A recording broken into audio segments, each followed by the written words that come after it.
What else is popping other than the first week legalization of the ganja? You know, Peter Tosh said legalize it when we finally did it. But what else is popping? The big Mario thing. Sean Paul also said legalize it. A lot of yeah.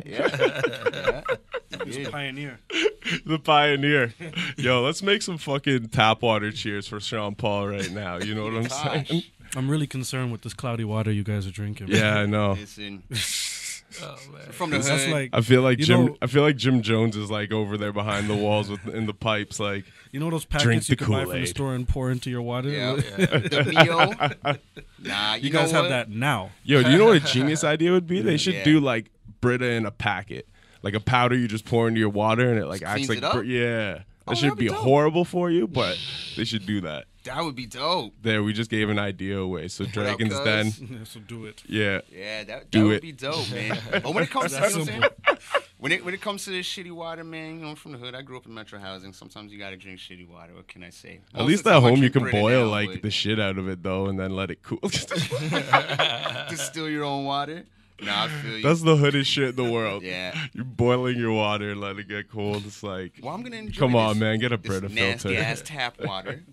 And that's what's up. Oh, happy birthday, man! Thank you. Happy Big up, birthday. big That's big what's up. up. Salute. How would you salute. turn? 20? 20 years old? Yeah, the big 2-0. Nice, man. Happy Halloween birthday. H2O here. So what'd you do for the birthday, man? A lot of nothing. No, I'm just playing. You going up to LA tomorrow? Yeah, LA tomorrow, so that'll be interesting. I'm performing Okay. tomorrow night in LA at the Airliner. Hey, shout out Young And Baka. I'm supposed to interview Raz Kaz while I'm down there. Okay. Yeah, But, you know, I got so much other shit going on. It might be kind of hard to like. But Yeah, hopefully we me. make that go down. We're going to do Universal Studios. Yeah. Check out like Santa Monica, some shit like that. Hollywood, you know, the touristy shit. Yeah. Yeah. Oh, shit. Oh, we're Chris going is to do here. a Packers game. Oh, shit. Packers and Drinking Rams with game Chris. One of on us gotta go Sunday. get Chris. I'll get Chris. him. I'll go get him. Defaulted. All right. The fuck is this? We don't really You got going to nowhere Packers from game? to sit. Yeah, we're going Packers, Hey, your Rams girl's a game. big football fan. Oh, man. yeah, she's crazy about it. Crazy. Shout out to man. Lindsay. Yeah, shout out Lindsay. She hasn't been here in a few weeks, but we still love you. True. We're going to Packers game. That's pretty dope. Yeah, it'll be interesting, but yeah. Say what man. up to Baka for me. Yeah, Young for Baka, sure, what for up, sure. homie? For You know? sure. Yeah, shout out Baca. So yeah, that'll be interesting, you know. But also, it's your birthday coming up this Saturday. That's what's up. It is. Yeah. Birthdays are close like that. And, you So know. what you got popping? Oh man, I got shit. I don't know. My girl asked me what I want to do tomorrow, and I have no idea what I want to do whatsoever. Trying to think of something fun to do, but I don't know, man. That's always the best way to start it. Just no idea. kind of wake up and just be like, all right, eat some bacon and eggs and start the day or something. All right, now I'm on the couch smoking weed. Maybe I'll just stay on the couch and smoke weed. Yeah, might do that. Shit, I don't know, man. I gotta do something tomorrow. Might just go to the movies or something. Just Yeah. chill out. Saturday, my actual B day. Like probably just gonna chill. To be honest with you, it's gonna be like a lot of Halloween parties. I'm probably just gonna go to a rock Halloween party. Go see what's up. My boy Word. Dwight. Shout out DJ Dwight. Word. Go kick it with him and down the round in Kensington Market, wander around, have probably one too many drinks that I shouldn't have, and go home. That's the way to do it. Yeah. You always gotta have one too many drinks. Yeah, hopefully. Maybe not. I don't know, man. I'm getting too old for this shit, man. Yeah, we say that, but Nah, but like, cause I go to the Actually, gym I so don't much, say man. that. I put in, like my time in the gym, and then a couple of drinks, I'm smashed, Yeah.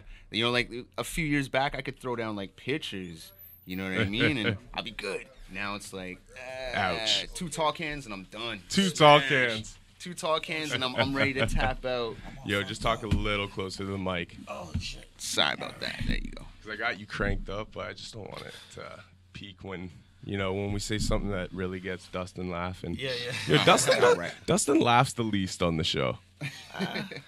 Can we agree on that? Maybe. Do you think? Depends. We'll I have my have to serious review moments. all the episodes, you know? I have my moments. I've Like, I've compiled every episode and counted the amount of time each of us spent. Spent laughing. An hour and a half times 10 times rewatching them 3 times to catch everybody's separate laughter. Oh yeah, that's dedication right Yeah, there. it is, yo. Hey, Chris Thomas in the house. Chris We Thomas don't. in the uh, building. What up? Yeah, we don't have a mic for you, but you can kind of, Share whatever. Forget chill. I'm just here to Yeah. chill, bro. Yeah, Chris Thomas in the place to be. Ah, Speaking this guy's of getting saying wasted pretend and shit, Yeah, shout out Chris. It was man. like What up, perfect homie? timing. Chilling, bro. How you doing, man? What's popping? You working on a new album and stuff? Yeah, I got like my new album's coming out. It's called Liquor Baron. That's gonna be in like next month or two. And I got a group album. The group's called Notice. Hey, Dope. That's gonna be like next month or two as well. Stuff. Okay, so that's what's up. We got Chris in the building. We got SepTo in the building. yeah. If we had a, I would Man. love one. you know what? Why not? Wow. Let's do it. Hey. There you go. These things are. It's the birthday episode. Yo, everybody make some fucking noise for Chris.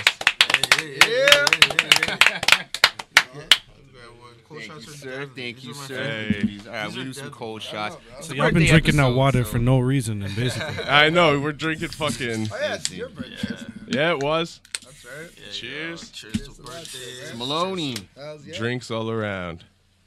There you go. Yeah. Now that's a good guess right there. Yeah. All right, let's do this. There we go. Isn't it ironic the week that neither of us decide to buy any booze? Chris is Someone like, comes through. "What's up? Hey guys, can I come back? What'd you say about not drinking?" Yep. So what's Thank you very Toronto much, sir. talking about today? Man, we were just discussing the first week of legalization, and we were just saying that it's birthday week for this man here, Yeah. myself here. You know what I mean? I just turned And, 17. Yeah, he just turned 17. I'm almost legal. I'm turning 27. Yo, I when's wish. When's your party again? My party's on the November 9th. Hey. Okay. 2 weeks after my Plug actual that, birthday. plug that. And November 9th, Club 120. We got who we got up there? We got Mike Guts, Tony Ranks, my dude Tony Boy coming up from Buffalo. My girl Shima. Who else we got up in there? Specs One, Z, Century Sam. We got a few other people, man. A few other people myself. Yeah, come through Club 120. I'm go hard with the promotion a little bit later, and we're gonna have a blast. But True. that's a few weeks from now, so we'll promote that a little bit later. True. Get back to that. But this week, True. That's about it, man. Birthday week. And that's pretty much all we discussed for the moment. We're gonna move on to some. What else? Well, let's talk about the movie that we all went to go see. Well, Mike didn't join us Yeah. because he's not a team player. I had Yeah. to work, He's man. like, I had to work. He's man. like, I'll talk to you guys for an hour and a half a week, and that's it. The fuck out of Yeah, here. man, I had the 8 to 2 shift, man. I had to do that. No, I know. I'm just fucking yeah, with you. man. But you did get a chance to Oh, watch yeah, it it's too. dope, man. Yeah, man. Yeah. I thought the film was incredible. Absolutely. If you don't know what film we're talking about Another Decaying Crown, which is the documentary that my man to the left right here put out. Myself, Maloney, Specs, we went to go see it was the Carlton Theater? Yes. Yeah. Yes. Yep. Okay. So we go see it at the Carlton Theater, which was dope. You know what I mean? Really, really cool. And I saw a lot of people that I grew up with in there, which was really, really dope. You know what I'm saying? I like that. Yeah. Shout out to my man Blue. You know what I'm saying? Like me and Blue go back to Hilliard days. And shout out to OEZ. You know what I mean? Hey. And yo, man, it was big things. It man. was So, awesome. First and foremost, let's let this man talk about that experience himself. What was that like having Yes. a movie premiere, bro? You know what? Yeah, okay. I'm never satisfying. Mm-hmm. People want to hear like the I was breathtaking. Yeah. Yeah. When you work so long on something, and when you plan so long for something, Yeah. and then it finally happens, you're kind of already sort of moving toward the next step. Yeah. So we, I say You know the what I same mean? shit about album. Yeah. reviews and that's all what that. it is. Yeah. Yeah. So it's like, I'll tell you this as a side note. One thing I absolutely hate, and you get a lot of it in this industry, is people who talk big things. Yeah. You know what I mean? Oh, Everyone yeah. wants to meet with you, Yeah. talk for an hour, nothing happens. You can hear it's fluff. You know what I Yeah. mean? But Eminem's my brother. so we could sit down and have a conversation, and we're planning 5 years from now, what's gonna happen here? And it's like, yeah, but what are we doing next week? Yeah. You know what I mean? Right. So in these scenarios where you're planning concrete things, when they happen, they're not really dreamy. Yeah. If that makes sense. Where we're just executing. Yeah. Yeah. So as far as that was concerned, that was thankfully another achievement, another notch on the belt. We did release parties before. We've done musical things. This is the first time we ever, premiered a film in a festival. So that Yeah. was, That's a pat Yeah. on the back still, bro. yeah, no, Like, for sure. But definitely while I was there, I was thinking about the next step. One thing that did surprise me though was the demographics. So, I had y'all, Yep. Yeah. which was an expectation. You're the kind of people I would see in the crowd if I was doing a show. Right. But then I also had like elderly people walking up to me. You know what I mean? Like 70-year-old men saying, you know, I don't know who you are. Yeah. I don't like hip hop, but I fell in love with you. Okay. You know? Wow. And it's kind of like, I think that was the best epiphany of the night, was this idea that I've always made music, which is very subjective. So people connect to it based on, do you like Sep? Do you like hip hop? Do you like, you know what I mean? Yeah, Certain yeah. things. By whatever you've been boxed into It's as always an been a artist. certain demographic. Yeah. This is the first thing I think I've ever come up with that doesn't feel like it has a niche target audience, you know? Yeah. I feel like I could just be like, auntie, cousin, send it to your sibling, send it to your grandparent, like whatever it is. It's just a good film. It's an opportunity to connect to human things. For like me and the listeners in the room, like, what's it all about? Yeah. So I mean, I was working on my last project in 2015. It's this album I put out called Godmind, and I was very happy with it. And I went on a regular run that I was used to going through a certain rotation, right? So when we started filming, it was supposed to be behind the scenes of the making of, Godmind. And I think our intention was to show like the very sober, realistic look at what this Toronto industry really is. We all know, which is that's cool. like, right? It would have been a cool movie, but what ended up happening was we ended up capturing a good 3 years or 2 years of my life where I was just really falling off in terms of inspiration. For real. I ended up not promoting the album, just sort of ending up in my own little zone, and we captured that. You know, and all the people that I met along the way, all the artists in Toronto or whatever, we ended up instead of getting their behind the scenes interactions with Sep, instead we get how they feel about the state of the music industry, the state of the oversaturation, so on and so forth, right? That's all right. Yeah. Dope. In short, yeah, it's like the story of just lost inspiration, like passion, that's the story a fire, of Toronto. the fire.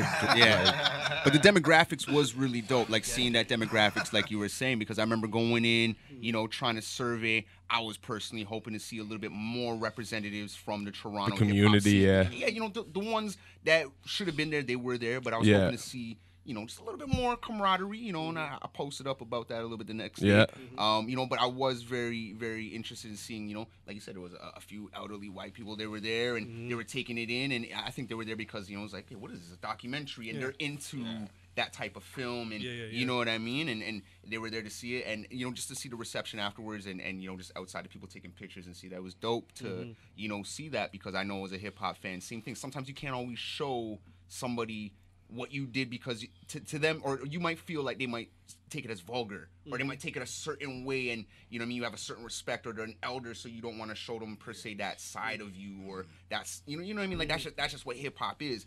But like you said, with this, you're able to really show anybody and everybody, any age, any demographic. This is me as an artist. This is a project, and they could take that in and fully, dissect that without having to necessarily look at it and be like, well, this is hip hop. It's about hip hop, but this is more about your whole process and the journey. You know what I mean? And it was dope.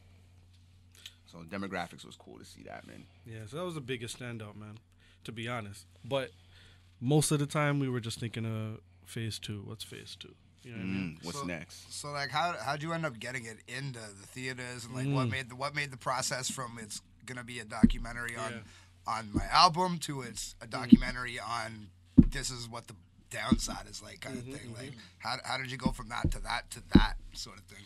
So I would say in the very beginning we had like, if you film for 2 years, we had a lot of story arcs. So we had the album, we had the lack of inspiration, but we also had like, okay, this is his interaction with his family, or this is his interaction with his work, or the deterioration of the crew of guys that came together in the beginning, and then how it kind of, we all grew up and started living separate lives. Like, we had all these different storylines, and just ended up sort of zooming in on that one, right? Where we kind of moved away from the whole album process. And then we actually, before the festival, we rented the theater out ourselves. Coincidentally, the same one. Oh shit. Yeah. So we went to the theater, and basically, we all sort of just pulled in as many people as we could. I used whatever SepTo pull I had, and we got like sort of a private media screening going. So we rented it out, we paid it out of pocket, and just let all the media come in for free. Friends and family, stuff like that. Sold out the theater, and then from there started using that momentum, applying for festivals and things of that nature. So that's how we ended up in that first film festival. So we ended up back at that theater to present it then. Yeah, Carlton did some good like local work all the time too, man. Shout out Carlton Theaters though. Yeah. So have you guys been approached by any other festivals since? We have some conversations. However, that lane has sort of changed, because the thing is, we could keep booking theaters and make it this secret documentary that you need to buy a ticket for when we say, and then if it sells out, you can't go no more. Like, you need to get that Netflix contract. Yeah. Word. That's what I'm saying, right? So what we did was we said, you know what? Let's not premiere it. Not premiere it again. Let's not view it again at a theater. So that's when we ended up just turning the private link public and just put it out for everybody, right? So the game plan now is just to let people share it. Yeah, absolutely. You know what I mean? Let people take it in, talk about it, share it, view it, whatever the case, and see where it goes from there. Okay. Right. Dope.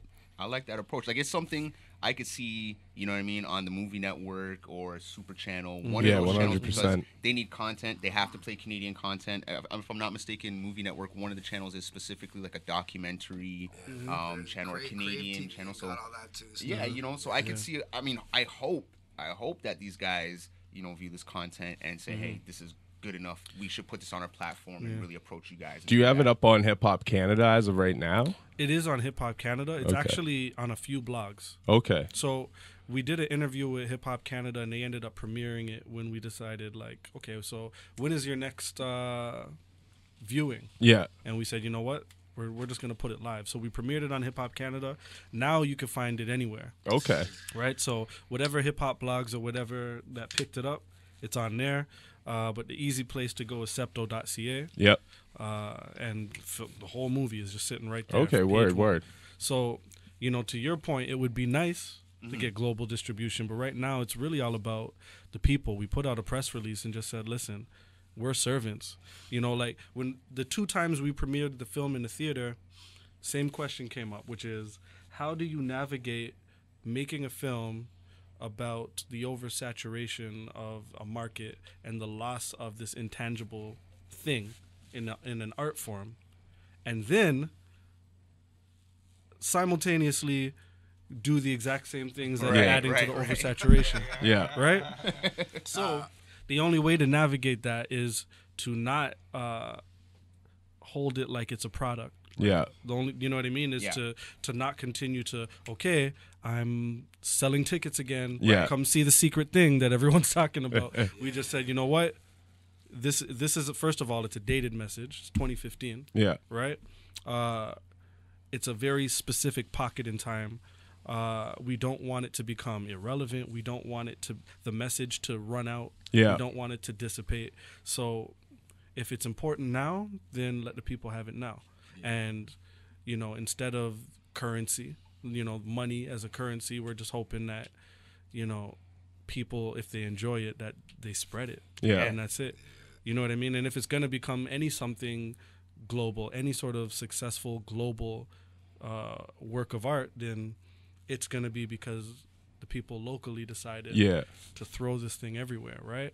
And see what happens from there. I like that. I like that whole approach, because basically what you're saying is, kind of, F capitalism, F necessarily monetizing this. I would much rather you invest your time in this. Yeah. If you like it, give it out there for free, because, if enough people see it, you know what I mean? Like, that's worth more. That's the point. Exactly. Yeah. You know what I mean? So I really like that approach, and I hope, anybody who's watching this or anybody who's watching this not necessarily live down the road. The movie's called Another Decaying Crown. You know what I mean? Go out there, search it, invest that time into it, and like my man said, share it often. You know what I mean? Because most people don't want their product bootlegged, shared, you know, sent out for free. You're asking people to do that. You know what I mean? And I think more artists kind of are gonna start taking that approach. You know what I mean? In the era that we live in, and that's where you will see the cream rise to the top. You know what I mean? With that approach, but I definitely like that. I like the fact that you just want to give it out, and that's art. You know what I mean? Which is what you really focused on in this project. It's funny because we gotta practice what we preach and live by these things, right? So in the film, we're kind of hinting at this idea that art is becoming valueless, right? Right. Yeah. So it's not just don't sell the movie. It's like selling albums. Right, in the streaming era, really, like what is selling an album? What is selling your painting? What is selling your pictures? Whatever it is, because of that type of saturation, selling of art is not really something that is as what's Spotify? It doesn't now? work anymore. $0.002. Yeah. Is it supposed to go up now because of the Monetization Act? Nah, like I don't even know what that's about, man. Like it's already been monetized, so But they you're lift just it. supposed to get more money. Basically, that's what it's supposed to do. It's I still haven't seen worth it. less than ever. Yeah. But I mean, Right? radio. It's still worth less than ever. See, the hard thing about the I streaming. think it's people that sign to labels too. Yeah, But probably. in general, like, just But I had one thing to say, like, I haven't seen your film yet, but from what I'm hearing about it, it sounds like a lot of people, like in the North American, especially market, and like the European market, they could relate to that type of struggle. Like, so I think it is a good, like, you put it out there for free for everyone. Like, I think it is a good thing. I'm definitely gonna check it out now that I know about it. Yeah. Yo, what's up? It's your man, MLNY, Maloney, Breaking Records Radio. You know what it is. I'm just here to tell you guys right now that you want to, if any of my smokers out there, basically, any of my Canadian smokers, now that it's legal, what you got to do is you got to head over to thccollection.com and check them out. And make sure you use the promo code HIPHOP. That's HIPHOP. And that's all capital letters. Save 10% on every purchase that you make. Anytime. They got everything. They got deals every single day of the week, which include like free whatever with whatever you buy. And my favorite is Tulip Tuesday. You can get $100 ounces, and that's only on Tuesdays. And you save 10% on every purchase with the promo code HIPHOP, all caps. That's HIPHOP. So make sure you go over there, check them out. That's thccollection.com for all your good medible needs, for all your good greenery, your extracts, and all that good stuff.